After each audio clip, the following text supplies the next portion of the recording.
it was the middle of summer, so there wasn't much ski-doo happening, but there was horses, and I would go up, and one of my buddies was one of the guys who, this Native American, wonderful man who used to look after the horses, and I'd go up there and hang with them and chat with them. Or we'd go hiking, or we'd go up to Bluebird, which was the ghost town that was on the property.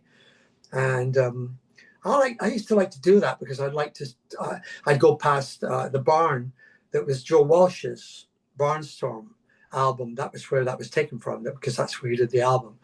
And Joe and I have been friends for many, many years. And that album really affected me. I loved the first Barnstorm album. And we realized pretty quickly in Caribou that we could work there. It was very much like the chateau in a way, in that we all had sleeping arrangements there that were really fine. Everything was good. We had a breakfast room, we had a dinner room, we had all this kind of vibe. And so yeah, we've had a lot of fun times at Caribou Ranch. And Jimmy Garcia was a great host. He was a wonderful host. The Garcia family have always been important. When I think of the albums we did there, they were all great to us.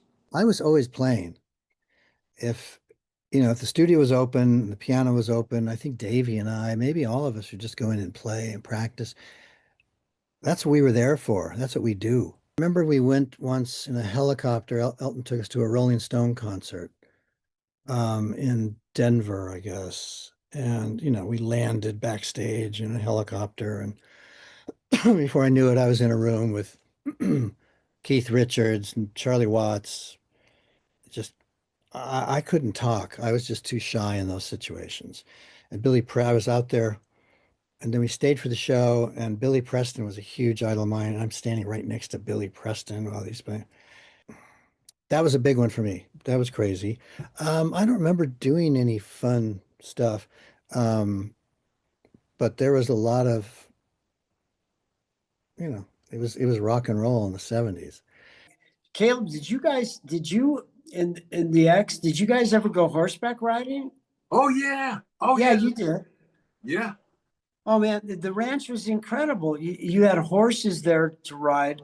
Oh, this is what I wanted to mention. This is an important part. The thing about Caribou Ranch was that when we set the mics up and the instruments, we never had to move them. If you were doing a 3-hour session in New York or in London, it was time to get out and break down for the next group that was coming in. Everything would change. At Caribou, you walk away, you record at 2 a.m, you record 11 o'clock the next day, you're going fishing, you're riding horses, nobody's in the mood. There's nobody tearing any of the equipment down. That's right. Remember the chef? I don't know, something. It was like a 4-star. We had cookies.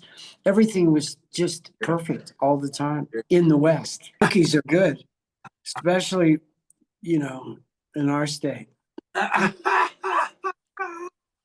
We hung out together. We were all, we'd get together, and Caleb would say, hey, have you listened to this? I mean, we were sharing music that we came to the table with, coming from different areas. So, man, it never stopped, Caleb, right?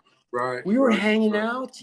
No, we all had dinners together, but we were exchanging, we were just getting to know each other as friends and musicians. So there was a lot of great stories, stuff. I mean, I'm from the United States. I was hearing all these stories of Caleb and all the different people he'd worked with, and Roger, and it was amazing. It really was. So when we were recording, we were getting to know each other.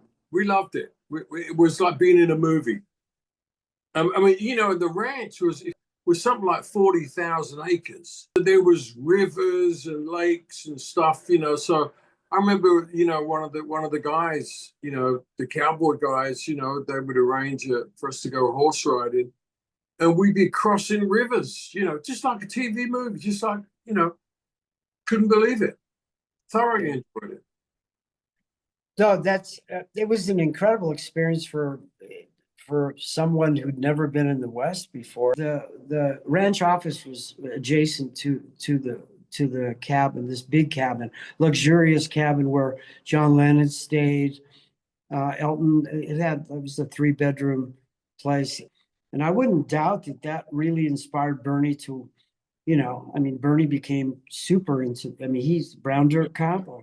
Caribou experience for him, really. It's like what you were saying, Caleb, basically Bernie had said the same thing.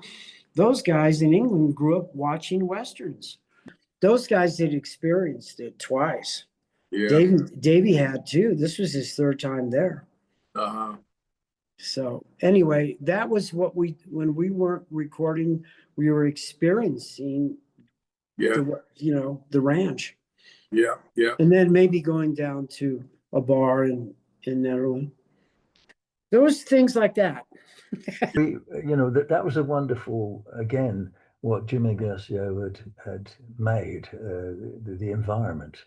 You could do everything sportif, relaxing, anything you wanted, together, collectively or singularly. There were horses there. He had a complete collection of old Jeeps and things you could drive around, and in the snow, because we were there as many times as seasons. We were there in the winter, we were in the summer. I think we had an autumn season there as well. So in the winter, it was completely snow, and there were bears, all sorts of wonderful, extraordinary things.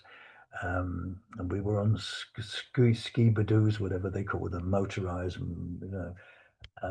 great fun, dangerous sometimes. I remember, I'll never forget, one day we were told, please stay in your cabins. There is a bear on the loose, and which is extraordinary.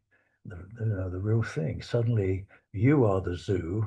That's the real person. The bear it's his territory, and it was a lesson to learn. No, that was the secret of Caribou as well. Jimmy, again, going back to his extraordinary vision that he had to build this wonderful place where you could make music and also have your privacy, which is important, your moments to think, your moments to ponder, your moments of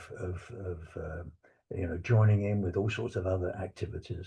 I'd never ridden a horse before, ever. So I got on my first horse in America at Caribou Ranch.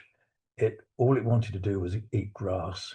So I decided what was I to do, this poor thing? And so I got off the horse and said, "You eat the grass, I'll walk." But it was an interesting moment. I wasn't going to force this poor animal, but it was again, and there was a communal big canteen hall, or where we all ate together every night with this wonderful cook. The food was fantastic, and we told our stories, and we did what it was wonderful to do with music. You share things over the dinner table, over a glass of wine or whatever it is. You share and you feed and source from each other. And then we took that into the studio where everybody's light that shone enabled all our lights to be ignited, and it works that way. It's a great team. It was a great band.